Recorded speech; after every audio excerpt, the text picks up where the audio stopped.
device. That's probably why. There we go. Now the audio should be working. Wonder why that happened. Well, hello. Happy Wednesday. July 13th. Wednesday the 13th. Oh, how very normal. Nothing weird there at all.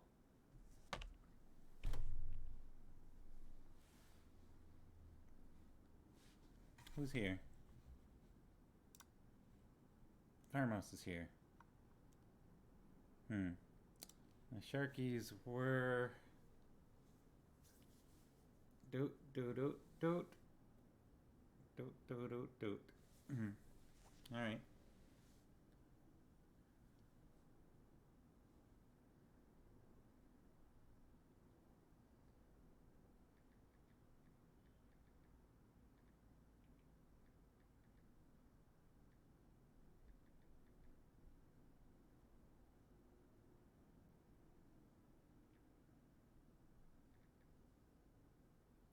Just gonna check in, and Ben is also here. I don't see Ben in the chat. Or behind me.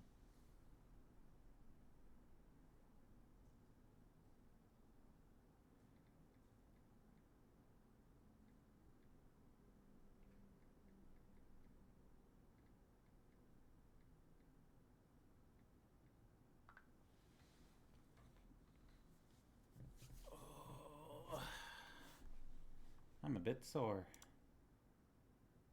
I'm a little bit sore today. I see names in the chat, but I don't recognize any of them.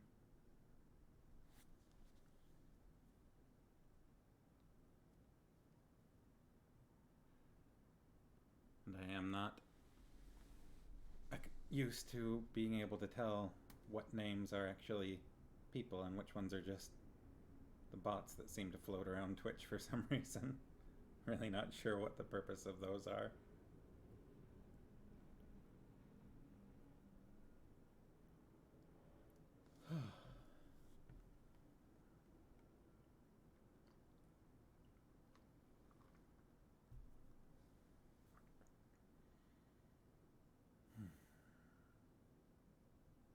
I'm a little tired today. My sleep is kind of off right now. I'm at that type of sleep where I can't get to sleep until like early in the morning and then waking up in the afternoon. It's no good. But I only know of one way of fixing that, which maybe I'll need to do tonight.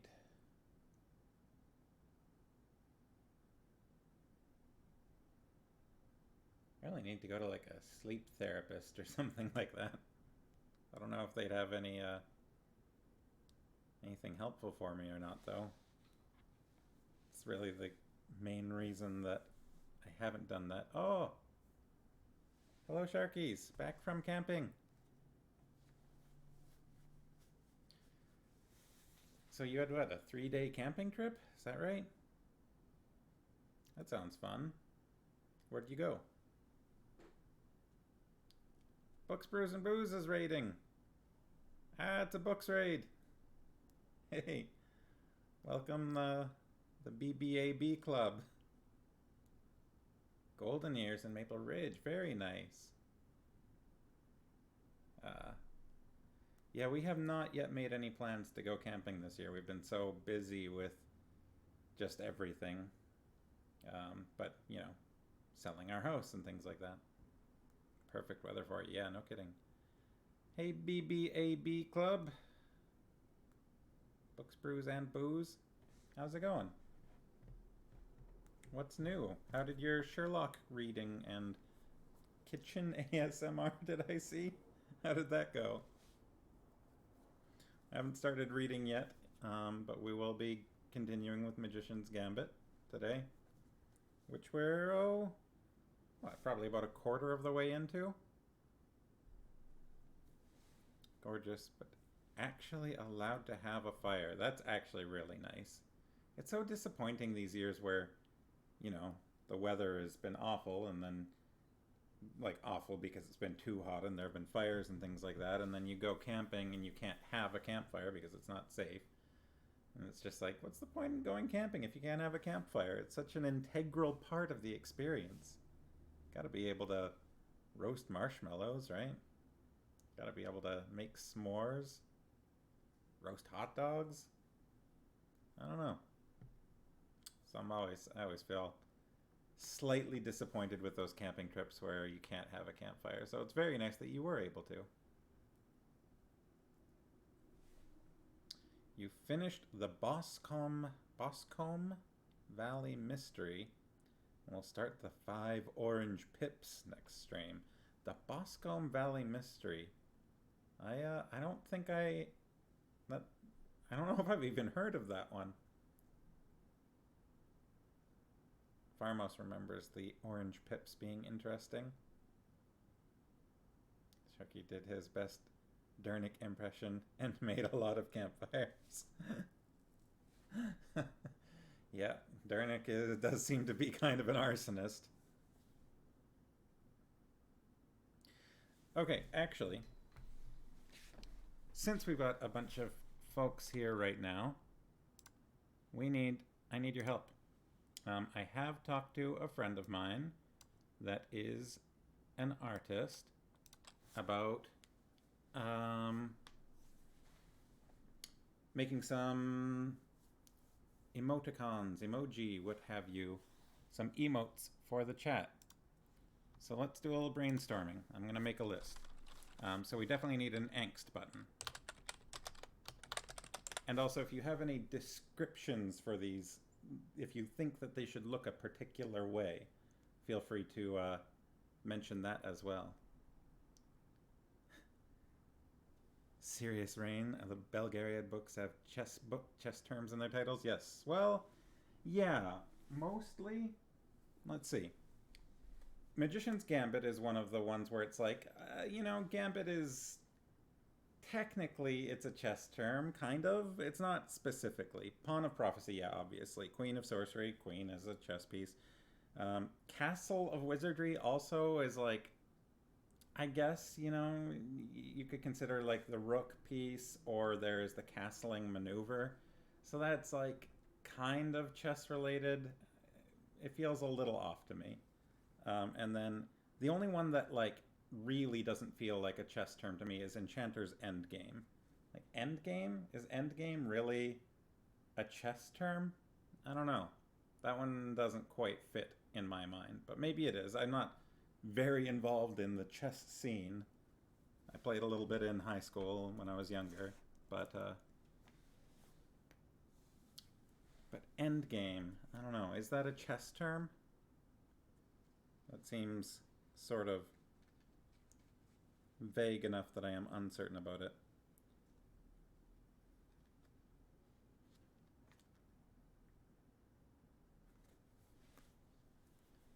But yes, definitely like the titles are chess related for sure. And endgame is literally the end of the game. Okay, alright, so if that's just... I suppose I just have thought of endgame as just a blanket term that applies to, just about any game.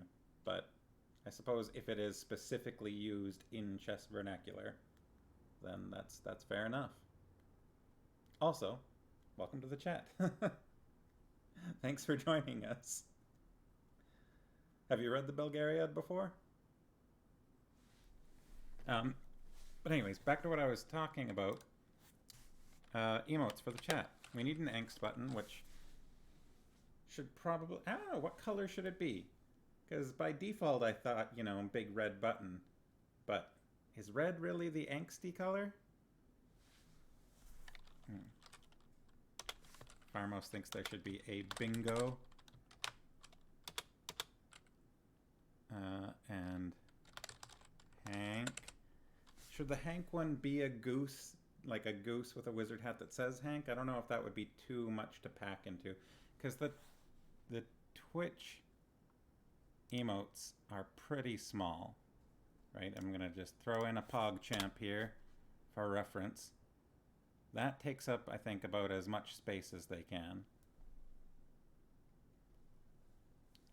just be a wizard goose.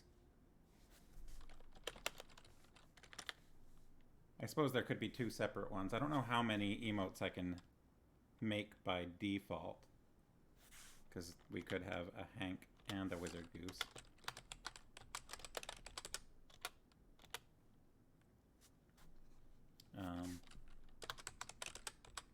Equals do not equal forks.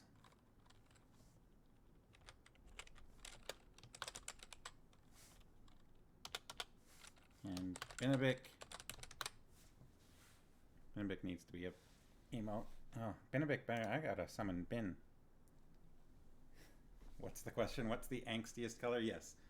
Specifically, teen angst in general. What would be the color to represent teen angst? If we were going to have a button for teen angst, what color would it be? Binnabic. His treats are here.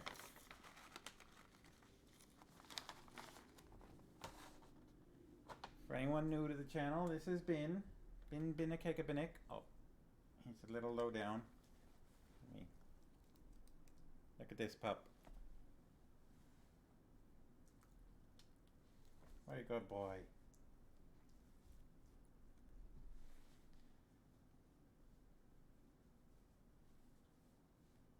Oh, going to his little bed. Move this back up slightly and try and straighten it out a little.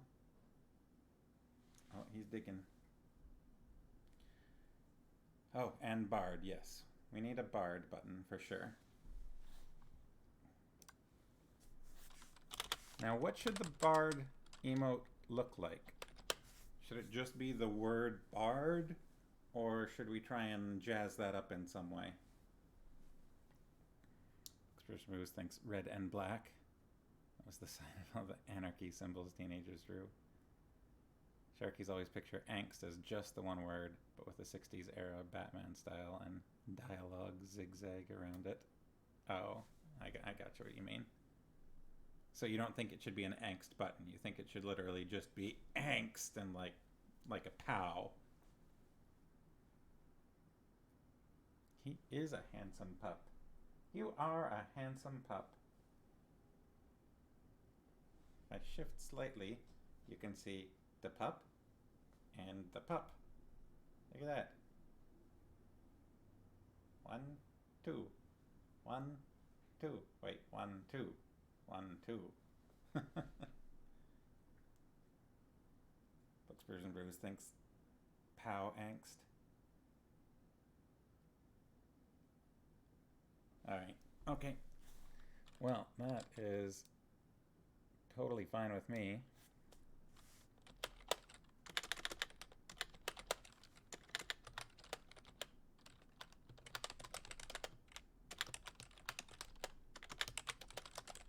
Angst in a Batman POW style. And we want a bingo. He's a snuggy boy. Hank, a wizard goose. Eagles don't equal forks. Eagles are not forks. We need bin. And we need a bard. So what about the bard? Bard in heavy gray block letters.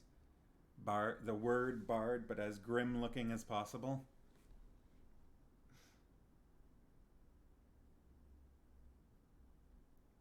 For anyone that's wondering about the Bard thing, in The Hobbit, which was the first book we read on the channel, once the character of Bard started showing up in Lake Town, he was just constantly referred to as being grim looking. Just, oh, puppy left. Yeah, just constantly, like every time they mentioned Bard. Feeding cats and company. Alright. Yeah, every time Bard was described, he was grim looking. And so now, since then, we've just haven't been able to stop noticing how frequently the word grim is used in fantasy novels. And so every time grim comes up, we think of Bard. Trying to think of what could represent the Discworld books we've read. Yeah, because I mean, we haven't actually read any books that have, like, really Rincewind or the luggage in them. So I don't think we can use them. We've had a witch's book and we've done a guard's book. We've just done the 2 Discworld books, right?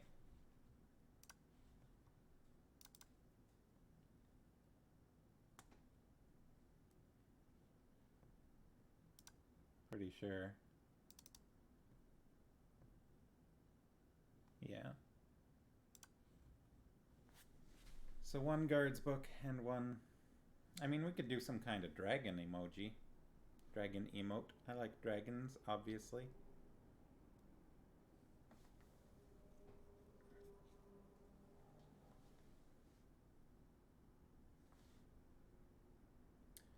But dragons in general don't really represent the Discworld, I don't think. Yeah, I wonder if I can figure out how many emotes I can have.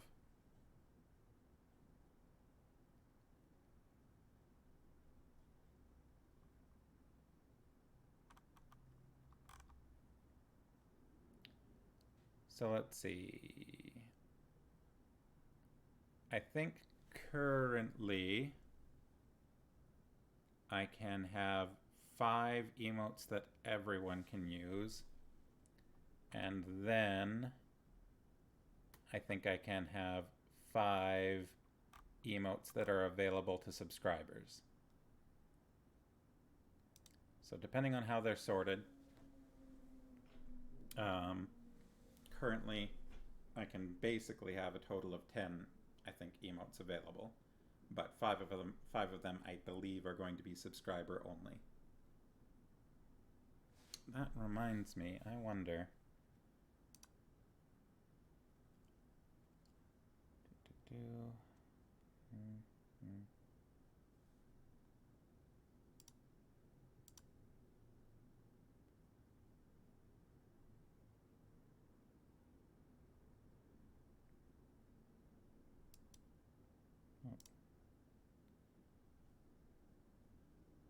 Since both the Discworld books have had the librarian, we could have an orangutan saying ook.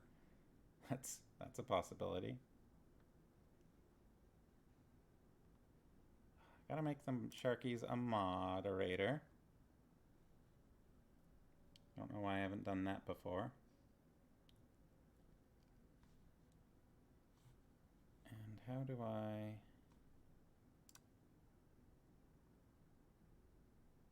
Sharkies, you're a moderator now.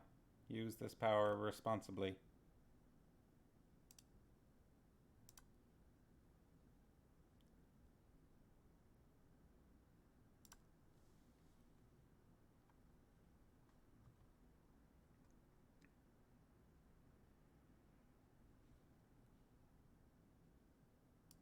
It basically just means you can, like, ban bots that come in. Time out people that are being naughty.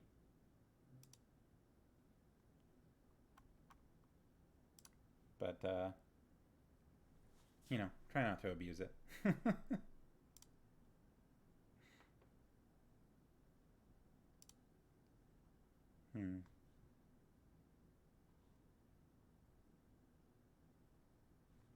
I can figure that out later.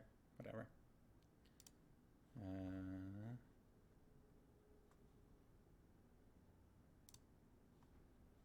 Anyways, so there's some ideas. If anybody comes up... Begin by spelling a word wrong. If anybody comes up with any new emote ideas, please feel free to mention them, and I will add them to the list. But, yeah, I suppose...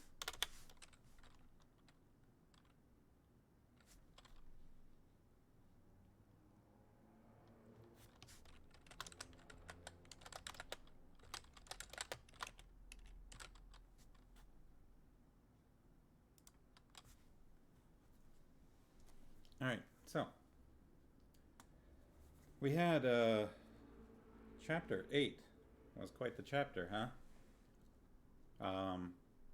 For anyone that came along in the Books, Brews, and Booze raid, just, you know, there may be spoilers for the book you haven't read yet, or if you have read it before, you know, feel free to enjoy with us. And, feel free to stick around either way, but spoiler warning.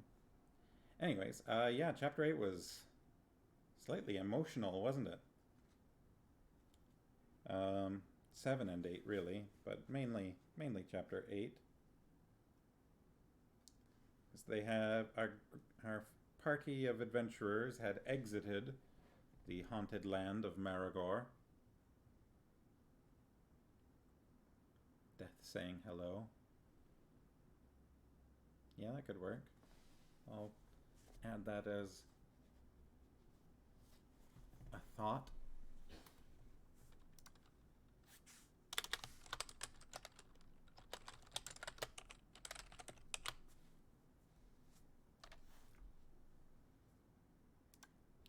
Yeah. Our heroes had exited the haunted land of Maragor and weren't feeling great about it. And then they entered into the mountains of, I suppose technically they're the mountains of Tolnedra, the eastern mountain range.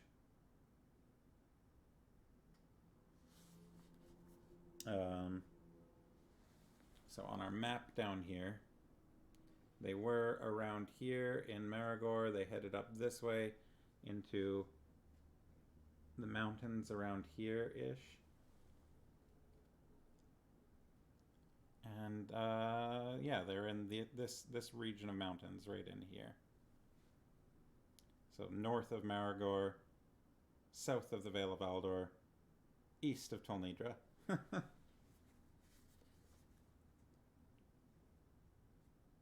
Roughly in that area. They saw some Algroths on the other side of a ravine, thankfully, which meant that the Algroths could not get to them, which is good because, as we have experienced in the past, Algroths are nasty. Horrible troll-like creatures with poison claws, or venomous claws, I suppose. They also saw some Hrulgin on the other side of the ravine, which look like horses, but are not horses, because they have clawed feet and fanged mouths and eat meat. So once again, pretty good thing that they were on the other side of the ravine. And then they saw some Murgos on the other side of the ravine. Just everything they didn't want to encounter with this ravine was really helping them out. Some Murgos being led by Brill, or Cordok, who Silk had a little back and forth with. And during the night, one evening, Belgrath and Garion heard flying overhead the thing unnamed, which had kind of a sad story about it, it sounded like. Been alone for thousands of years.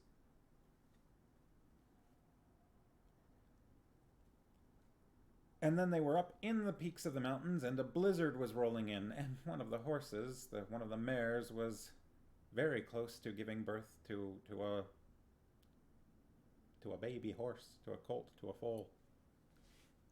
So it was not a great situation. A blizzard high in the mountains. They needed shelter for everybody's safety.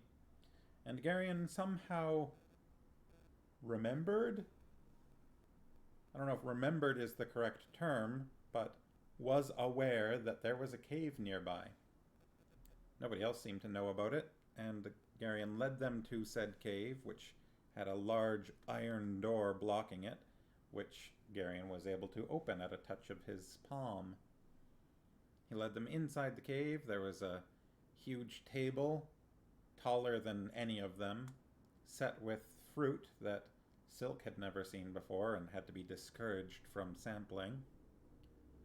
There was a massive fireplace, which they lit rather easily, a spring flowing with water. And the mare gave birth, but sadly it was stillborn.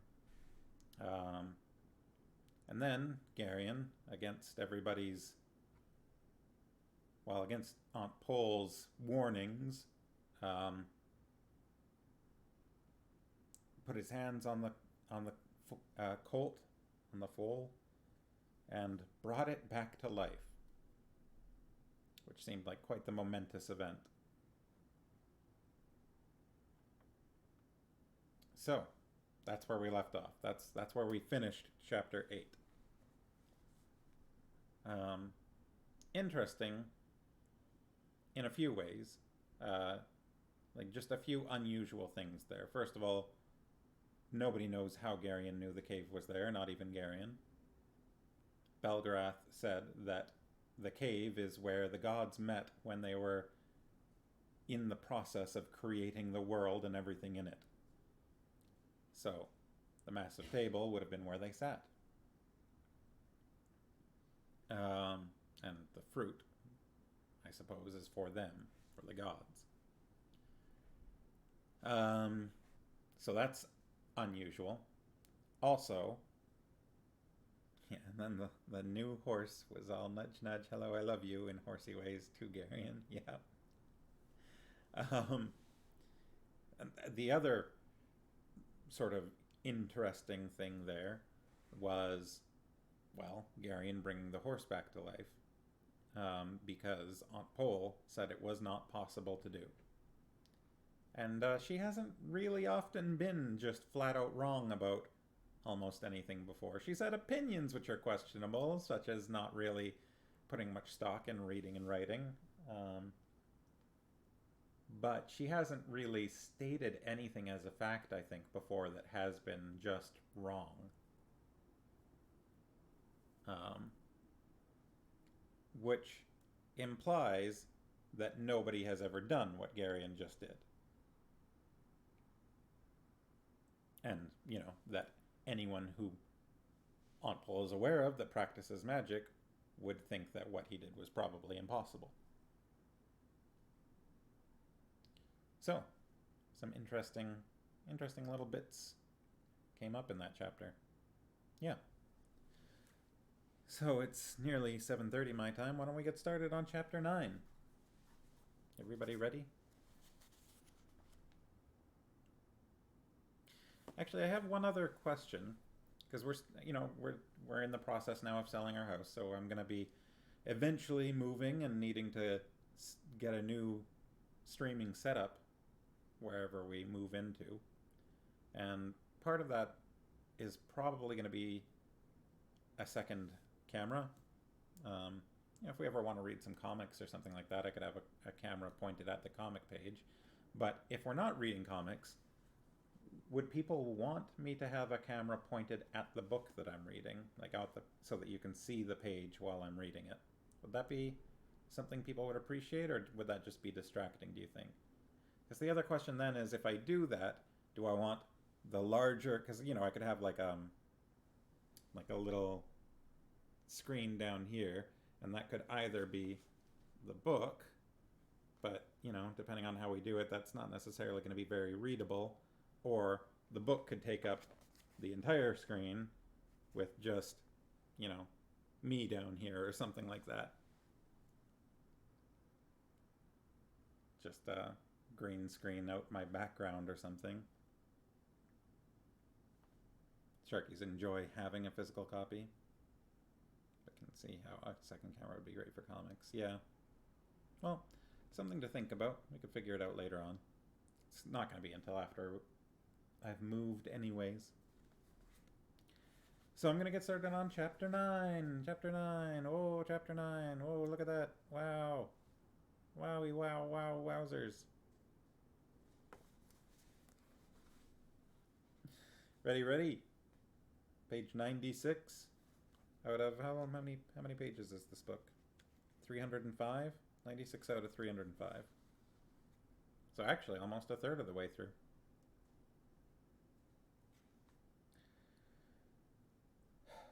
Okay, here we go. Chapter 9. The storm blew itself out the next morning, but they stayed in the cave for another day after the wind had died down, to allow the mare to recover and the newborn colt to gain a bit more strength. Garion found the attention of the little animal disturbing. It seemed that no matter where he went in the cave, those soft eyes followed him, and the colt was continually nuzzling at him.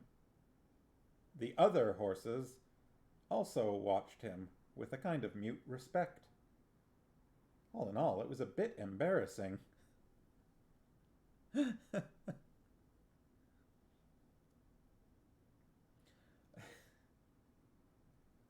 Imagine being in a group of people and you have horses with you, and all of the horses are just focused on you all the time.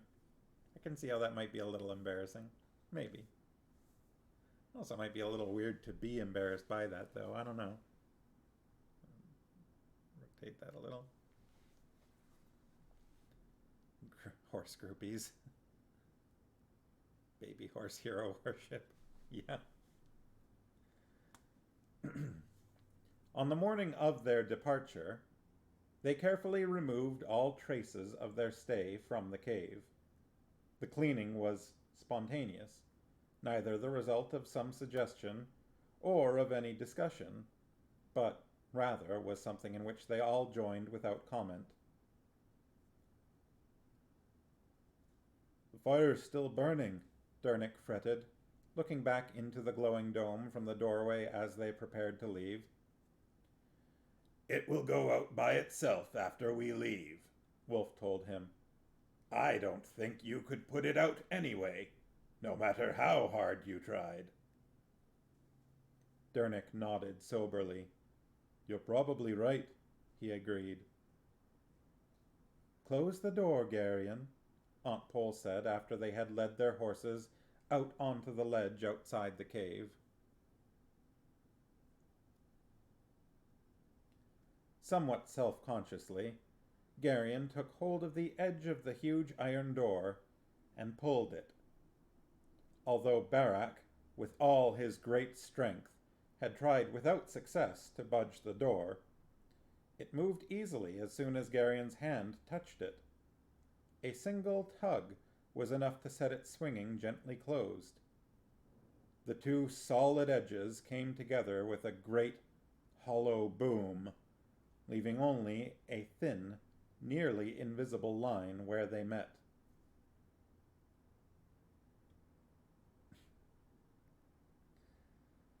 Mr. Wolf put his hand lightly on the pitted iron, his eyes far away. Then he sighed once, turned, and led them back along the ledge the way they had come 2 days before. Once they had rounded the shoulder of the mountain, they remounted and rode on down through the tumbled boulders and patches of rotten ice to the first low bushes and stunted trees a few miles below the pass. Rotten ice. I can kind of picture what that probably means, but I'm not sure if that's a specific sort of term or if it's just sort of supposed to invoke an image.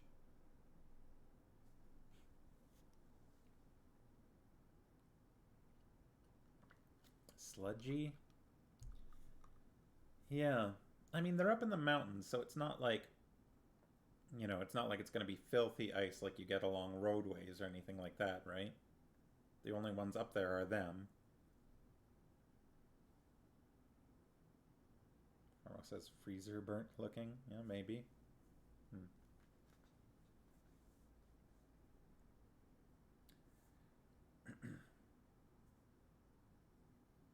Although the wind was still brisk, the sky overhead was blue, and only a few fleecy clouds raced by, appearing strangely close.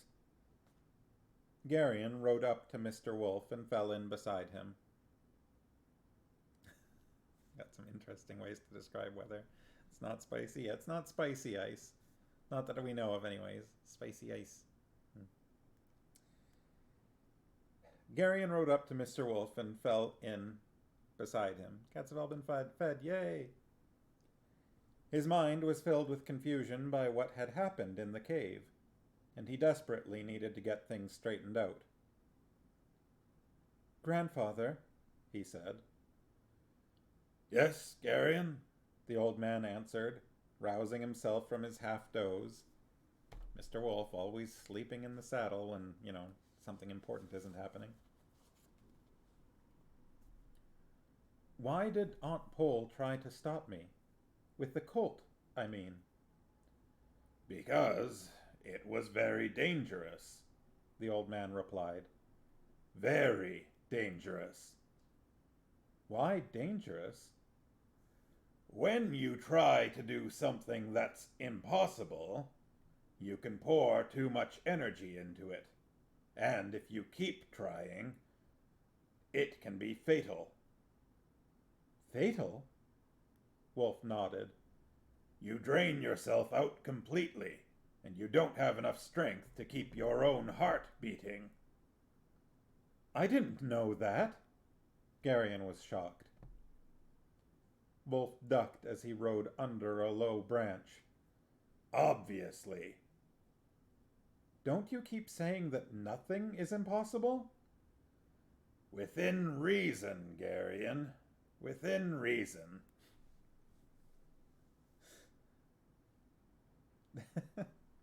I like Garion calling him out on that. They rode on quietly for a few minutes, the sound of their horses' hooves muffled by the thick moss covering the ground under the trees. Maybe I'd better find out more about all this, Garion said, finally. Emphasis mine.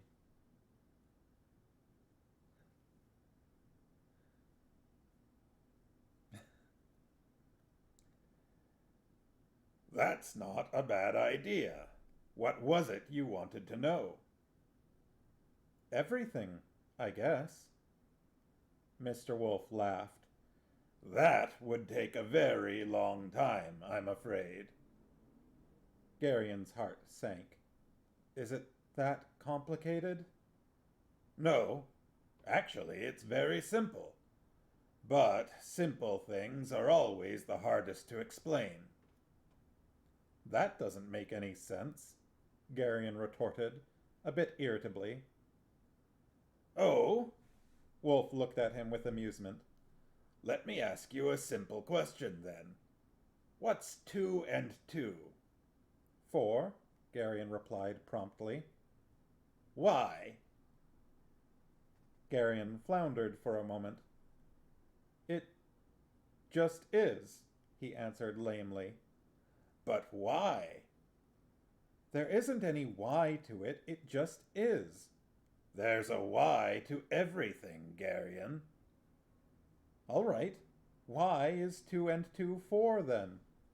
I don't know, Wolf admitted. I thought maybe you might.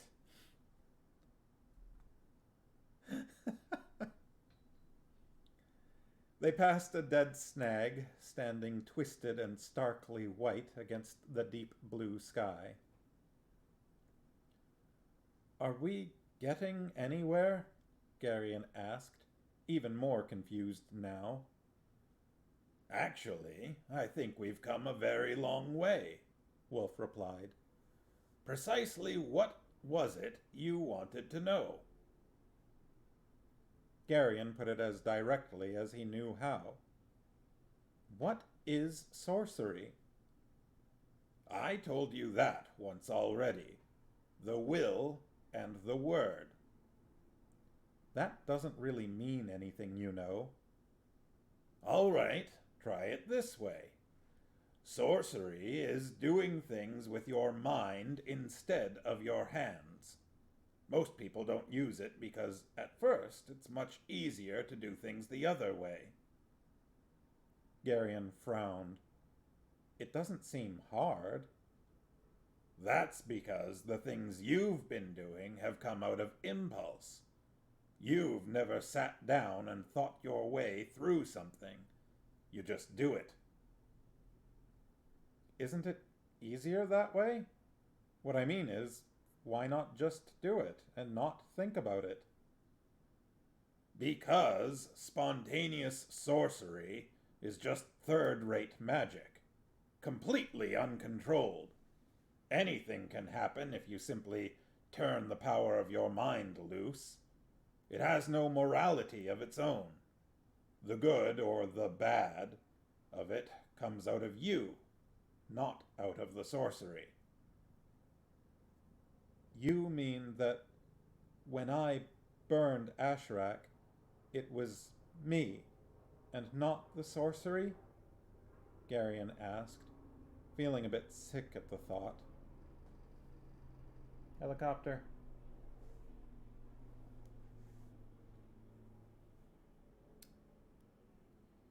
Mr. Wolf nodded gravely. It might help if you remember that you were also the one who gave life to the colt. The two things sort of balance out. Hey, wasn't that what Sharkies were saying? I think was that Sharkies? Somebody said that. Said something similar.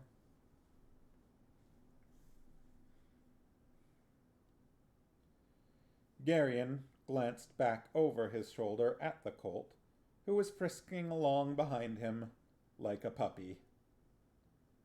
What you're saying is that it can be either good or bad. No, Wolf corrected. By itself, it has nothing to do with good or bad. And it won't help you in any way to make up your mind how to use it. You can do anything you want to with it. Almost anything, that is. You can bite the tops off all the mountains, or stick the trees in the ground upside down, or turn all the clouds green if you feel like it. What you have to decide is whether you should do something, not whether you can do it. You said almost anything, Garion noted quickly. I'm getting to that, Wolf said.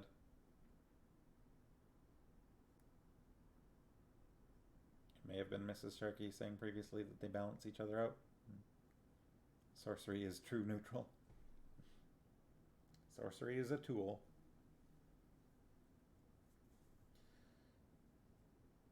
Wolf said.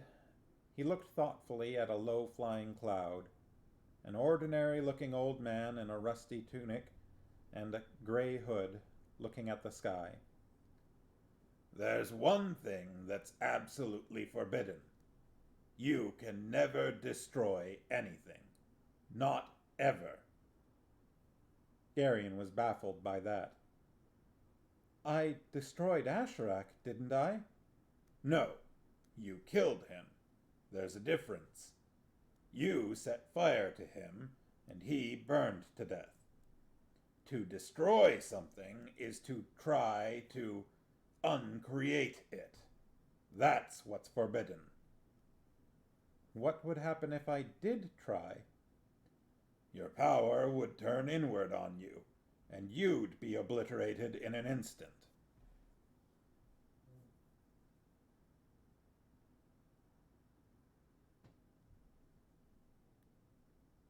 Garion blinked, and then suddenly went cold at the thought of how close he had come to crossing that forbidden line in his encounter with Asherak.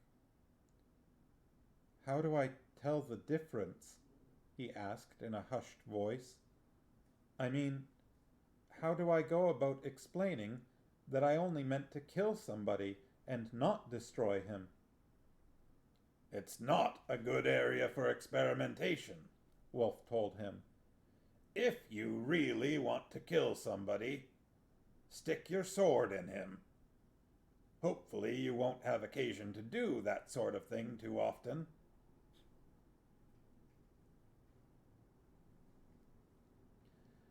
They stopped at a small brook trickling out of some mossy stones to allow their horses to drink. You see, Garion, Wolf explained, the ultimate purpose of the universe is to create things. It will not permit you to come along behind it, uncreating all the things it went to so much trouble to create in the first place. When you kill somebody, all you've really done is alter him a bit. You've changed him from being alive to being dead. He's still there. To uncreate him, you have to will him out of existence entirely. When you feel yourself on the verge of telling something to vanish, or go away, or be not, you're getting very close to the point of self-destruction. That's the main reason we have to keep our emotions under control all the time. Go away is a weird one. I can see how that's, like he says, bordering, like that's getting close. But to me, go away means go somewhere else, not cease to exist. But I suppose, it's that whole, like, you're getting close. You gotta be careful.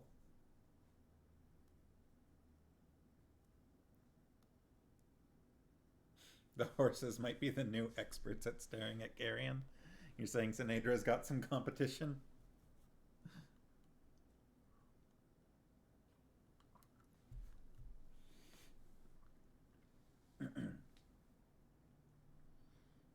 So that's the main reason we have to keep our emotions under control all the time.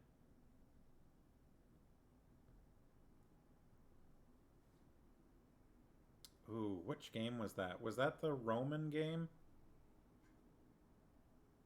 No?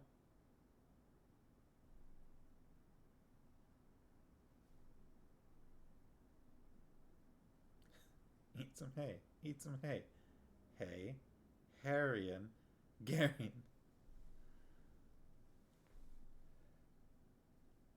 You played a...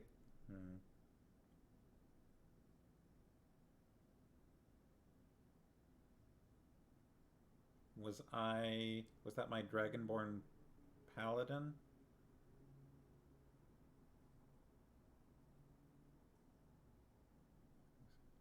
Oh, really? Was that? Huh.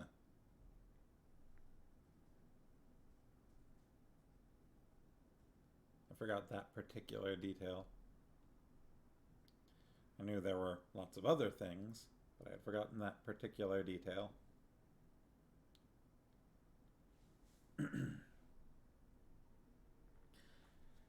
Anyways.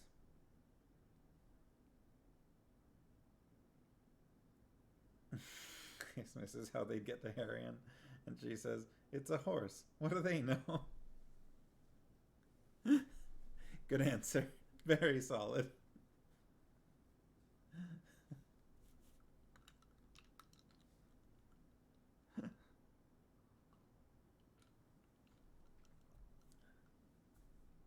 Horses start going to Sinedra for staring at Garion tips. Oh boy.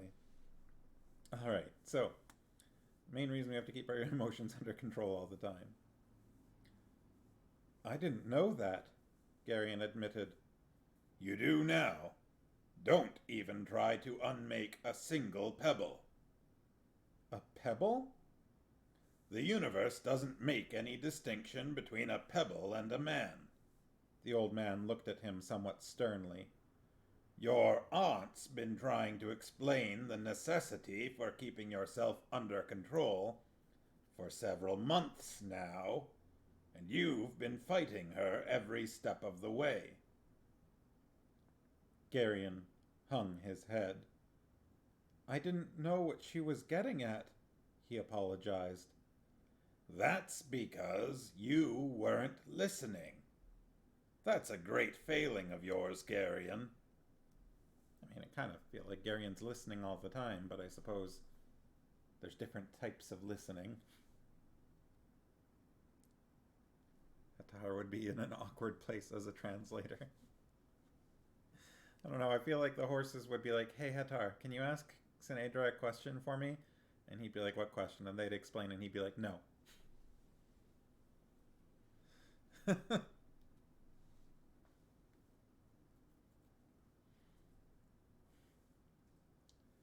Garion flushed. What happened the first time you found out you could, well, do things? He asked quickly, wanting to change the subject. It was something silly, Wolf replied. It usually is, the first time. What was it? Wolf shrugged. I wanted to move a big rock. My arms and back weren't strong enough, but my mind was. After that, I didn't have any choice but to learn to live with it, because once you unlock it, it's unlocked forever. That's the point where your life changes and you have to start learning to control yourself. It always gets back to that, doesn't it? Always, Wolf said. It's not as difficult as it sounds, really. Look at Mandarallen. He pointed at the knight who was riding with Dernick. The two of them were in a deep discussion. Now, Mandarallen's a nice enough fellow, honest, sincere, toweringly noble. But let's be honest. His mind has never been violated by an original thought. Until now. He's learning to control fear, and learning to control it is forcing him to think. Probably for the first time in his whole life. It's painful for him, but he's doing it. If Mandarallen can learn to control fear with that limited brain of his, surely you can learn the same kind of control over the other emotions. After all, you're quite a bit brighter than he is. Shots fired at Mandarallen. Achievement unlocked, Mover of Rocks.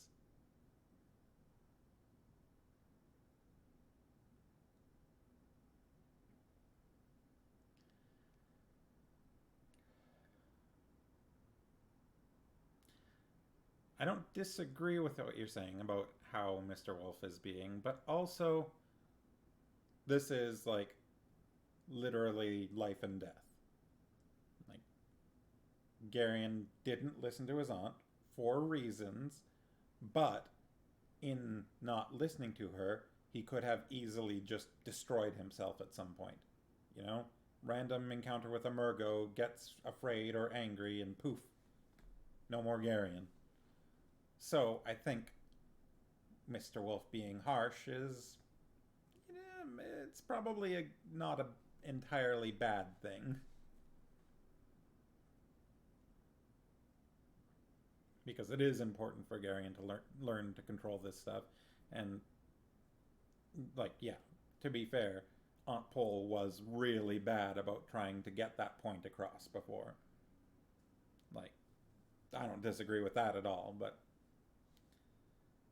honestly, a little bit weirdly bad at it. I don't know why.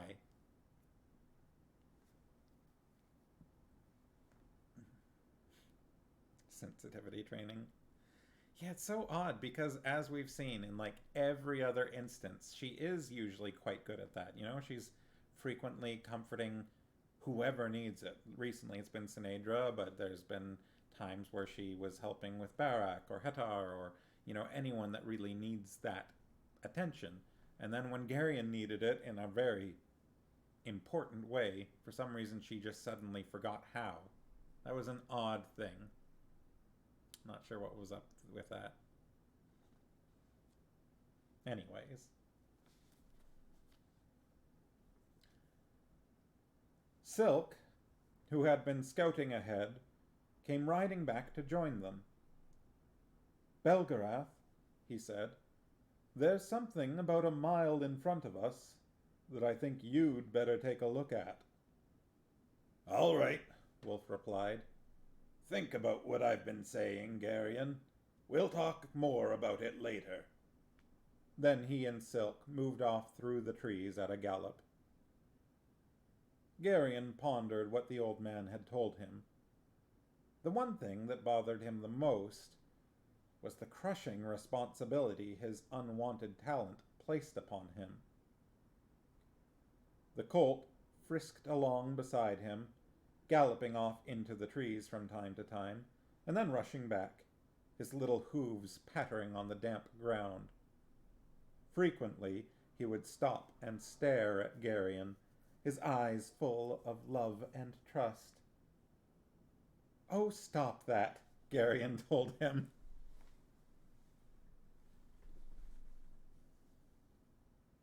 colt scampered away again.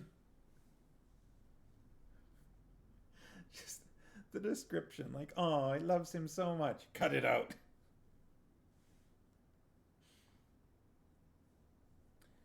Princess Senedra moved her horse up until she was beside Geryon. What were you and Belgarath talking about? She asked. Geryon shrugged. A lot of things. There was immediately a hard little tightening around her eyes.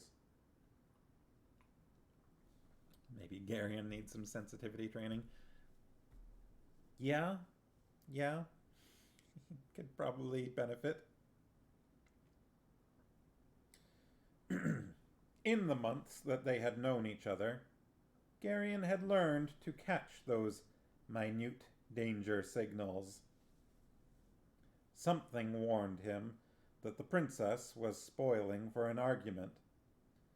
And with an insight that surprised him, he reasoned out the source of her unspoken belligerence. What had happened in the cave had shaken her badly, and Senedra did not like to be shaken.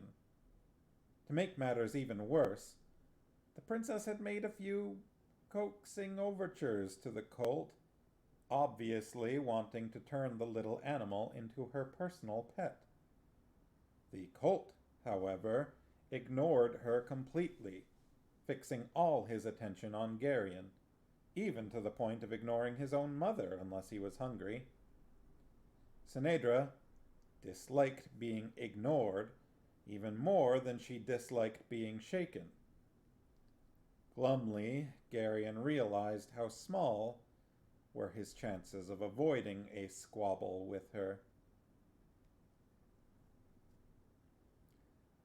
I certainly wouldn't want to pry into a private conversation, she said tartly.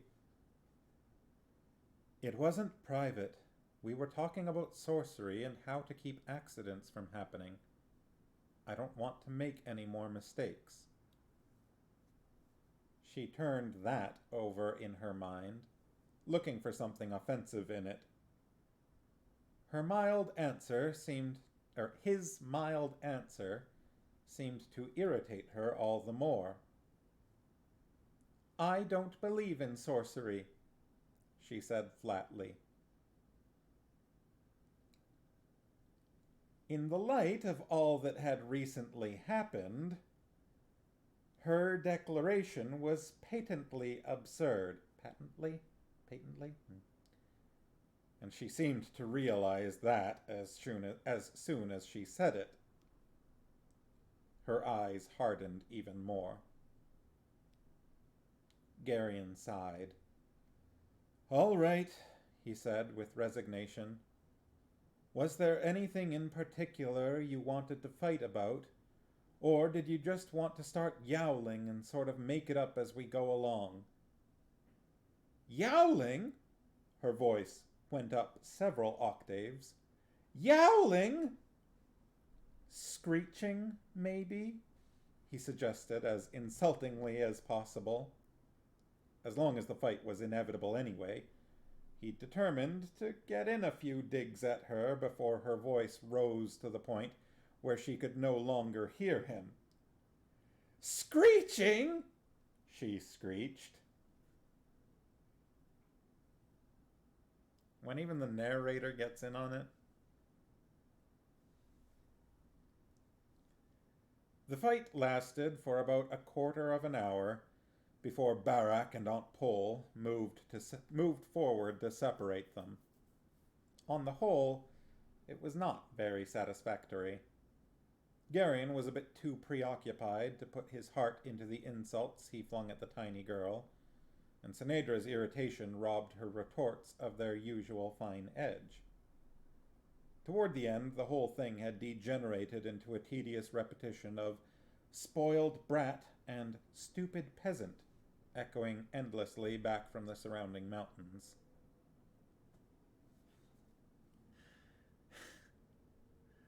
I like how it feels like they've got like a ranking system for their fights. Like, oh, this is a pretty low tier fight. This one wasn't very good. We've had better. we've done better than this. We need to up our game a little. Also, I like how Farmos's most recent comment was, "Oh no, maybe he's learning," or "Oh ho, maybe he's learning." Maybe, maybe not. Chucky say he's learning, but maybe not the right lessons. I like how this whole thing was, oh, she wants to fight. All right, well, let's get it over with. Might as well kick it off. Mr. Wolf and Silk rode back to join them. What was all the yelling? Wolf asked. The children were playing, Aunt Pole replied with a withering look at Geryon. Where's Hettar? Silk asked. Right whoa, excuse me. I had like a hiccup mid-sentence there. Rap. 6 out of 10 needs more enthusiasm next time. Could use some more creativity. Chucky's, though, at least he can see that she's mad at him rather than just saying something dumb and feeling confused. Yeah, that's fair. He did have that flash of insight about, okay, she is upset by recent events and she's looking for a fight to feel better about things or something.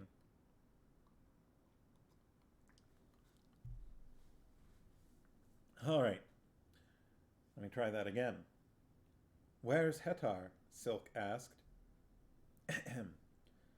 Right behind us, Barak said. He turned to look back toward the pack horses, but the tall Algar was nowhere to be seen. Barak frowned. He was just there. Maybe he stopped for a moment to rest his horse or something. Without saying anything, Silk objected. That's not like him. And it's not like him to leave the pack horses unattended. He must have some good reason, Dernick said. I'll go back and look for him, Barak offered. No, Mr. Wolf told him. Wait a few minutes. Let's not get scattered all over these mountains. If anybody goes back, we'll all go back. Mr. Wolf being sensible. Because that was about to turn into some murder movie BS there.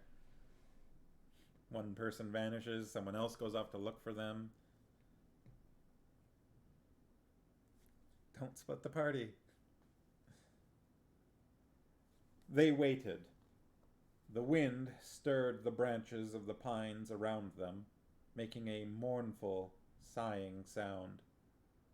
After several moments, Aunt Pole let out her breath almost explosively.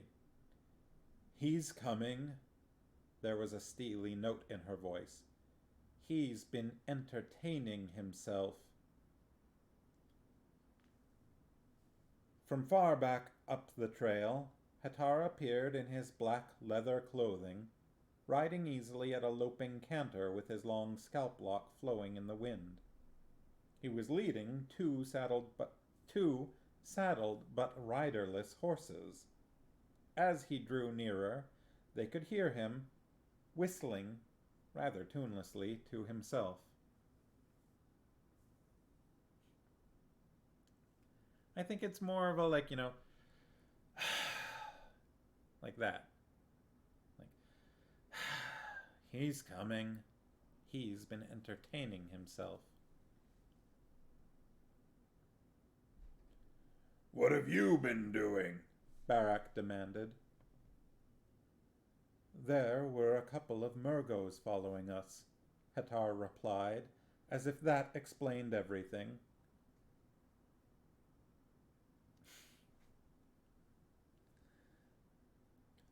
You might have asked me to go along, Barak said, sounding a little injured. Hettar shrugged. There were only two. They were riding Algar horses, so I took it rather personally. It seems that you always find some reason to take it personally where Murgos are concerned, Aunt Pole said crisply. It does seem to work out that way, doesn't it? Didn't it occur to you to let us know you were going? She asked. There were only two, Hettar said again. I didn't expect to be gone for very long.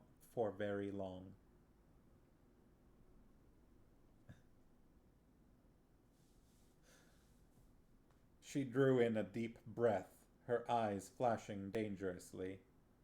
Let it go, Paul, Mr. Wolf told her. But you're not going to change him, so why excite yourself about it? Besides, it's just as well to discourage pursuit. The old man turned to Hettar, ignoring the dangerous look Aunt Pole leveled at him. Were the Murgos some of those who are with Brill? He asked. Hettar shook his head. No, Brill's Murgos were from the south, and they were riding Murgo horses. These two were northern Murgos. Is there a visible difference? Manderallen asked curiously. The armor is slightly different, and the southerners have flatter faces, and they're not quite so tall. Where did they get Algar horses? Garion asked. They're herd raiders, Hettar answered bleakly. Algar horses are valuable in Cthul Murgos, and certain Murgos make a practice of creeping down into Algaria on horse-stealing expeditions. We try to discourage that as much as possible. These horses aren't in very good shape, Dernick observed, looking at the two weary-looking animals Hettar was leading. They've been ridden hard, and there are whip cuts on them. Whip cuts. Hettar nodded grimly. That's another reason to hate Murgos. Did you bury them? Barak asked. No. I left them where any other Murgos who might be following could find them. I thought it might help to educate any who came along later. Oh, did I miss a grim? Ah, Hettar nodded grimly. Gotta get those emotes made.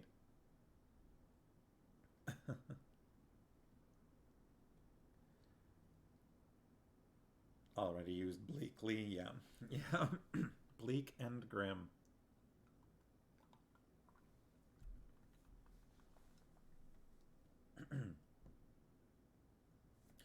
There are some signs that others have been through here, too, Silk said. I found the tracks of a dozen or so up ahead.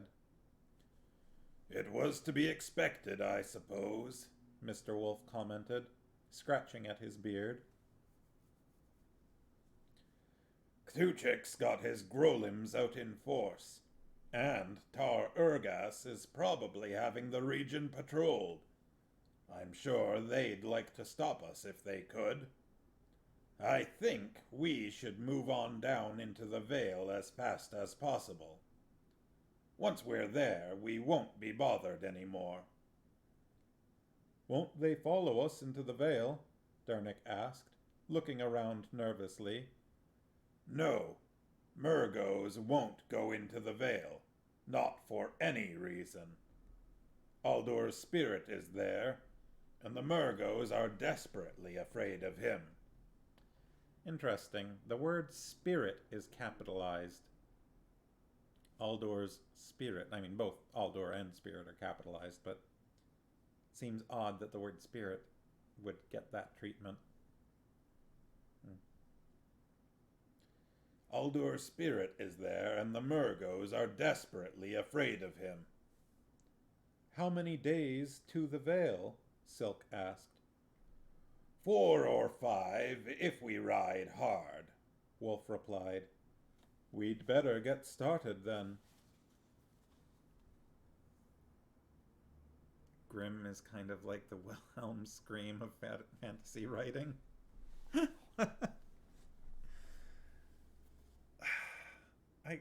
I guess. Anyways, that was the end of chapter 9. It's 10 past 8.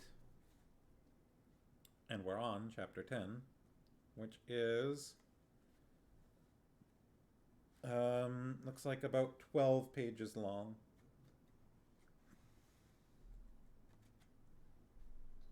What do people think? Should we get into chapter 10? Or do we want to call it real early?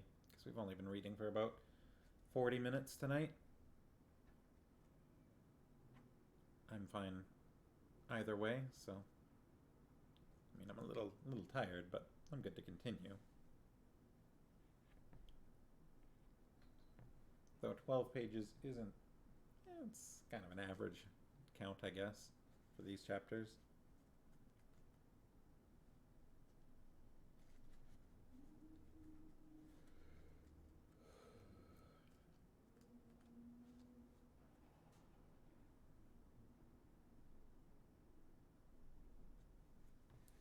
Chucky's, I guess you are probably feeling a little sleepy after getting back from camping, huh? Well, it's Wednesday. Let me take a quick look. 12 pages for that. Chapter 11, I think, is a little shorter. Yeah. Why don't we call it an early night tonight, and we'll read 2 chapters on Friday. Chapter 9 wasn't the most exciting chapter. A little bit of a wind down after chapter 8. But we did get some information, though I feel like it was mostly recapped, because we'd heard the thing about you're not allowed to unmake anything. We'd heard that before, right? I feel like Aunt Pole explained that to someone, but maybe not directly to Garion. Maybe it was someone else. So, but we got a little bit of a talk about, and hadn't we heard a little bit about Mr. Wolf's first magic before, the moving the rock? I thought we'd heard that story before. Debriefing from chapter 8. I definitely like Farmos thinks we had as well. Yeah, most of the things that Mr. Wolf was saying, not everything, but most of it, like maybe he said the like why you can't unmake things in a little more detail, or but I feel like we had heard both of those things before. So that felt a little odd. Did somebody else other than Garion get told about it? Did like Sinedra get told about it or something like that? That doesn't seem right. Have Sinedra and Mr. Wolf really ever talked directly to each other? I feel like maybe once ever. It's kind of funny looking at like the group dynamics. Sinedra and Aunt Pole spend a lot of time together. Recently, Mandaralin and Durnick and Barak. Those 3, I think, spend a lot of time together. Garion interacts with everybody. Mr. Wolf and Silk spend a lot of time together, and Mr. Wolf and Aunt Pole.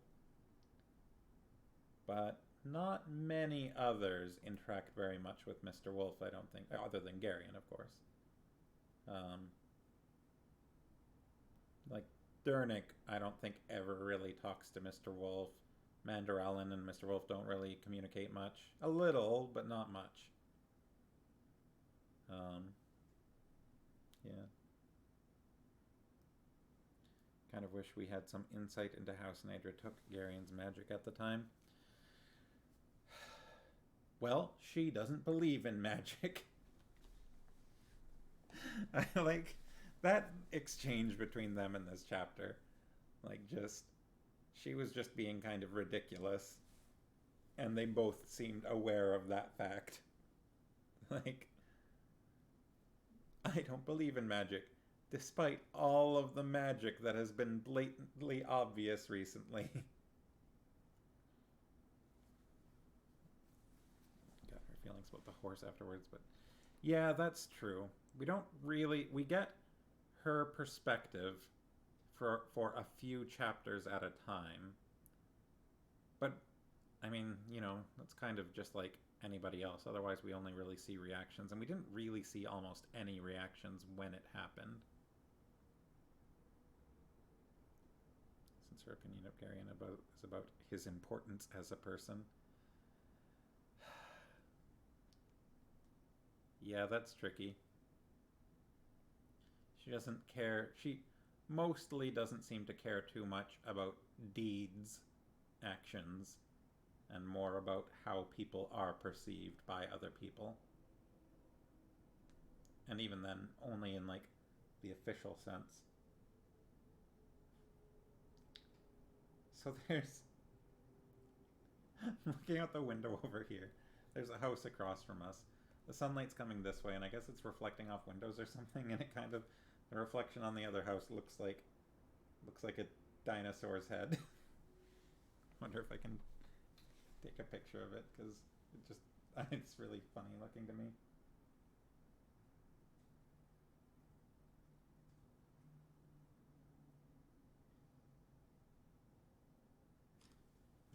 I don't think it'll show up if I try to show it to you, but especially because there's blinds in the way. See it? See the dinosaur? Oh, it was there for a second. Now it's too bright. Phone brightness is too high. There, you can kind of see it there. It's like facing. The mouth is over on this side.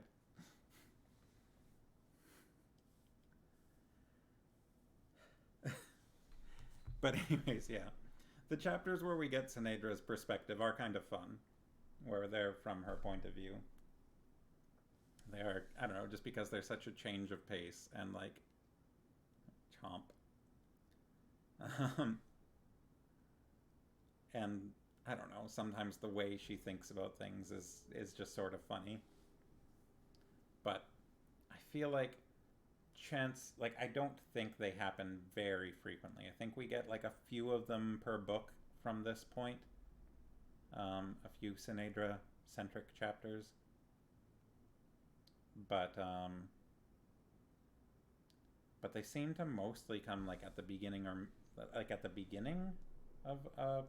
like I don't think they come up very often mid book. Feel like they're more used to like set up what's going on. I mean, that's how they were done in this book. Maybe it might be different later on. I got a new follower today. That's nice. Chris?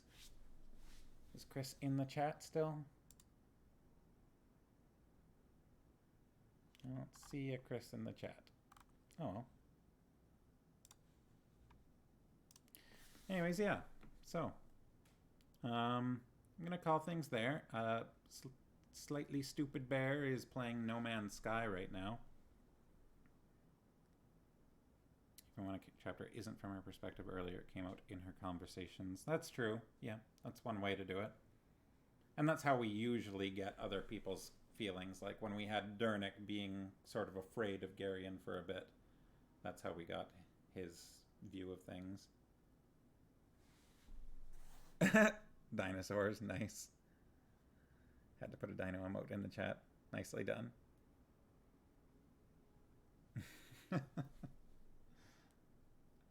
It looks fine in the chat, but on the actual screen, it looks like the dinosaur has been decapitated and left its head behind. That's sad. But when I actually look over in the chat window, it comes across as not quite so decapitated.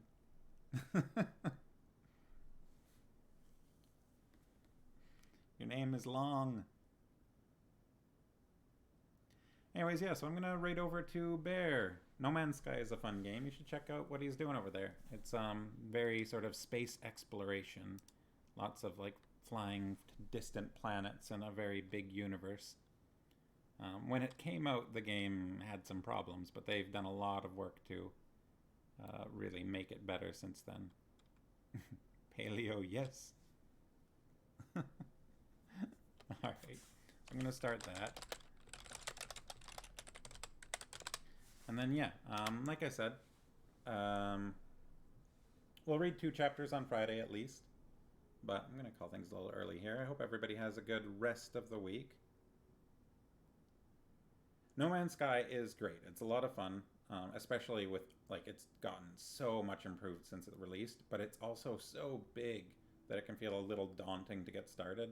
But, you know, don't let that stop you. It's a beautiful game. So, hey, let's go look at Slightly Stupid Bear actually playing it. And you can see what it's like if you haven't before. But anyways, yeah. Like you said, good night. Happy Wednesday. Happy Wednesday. Have a good rest of the week, everybody. Hopefully I'll see you on Friday. Bye.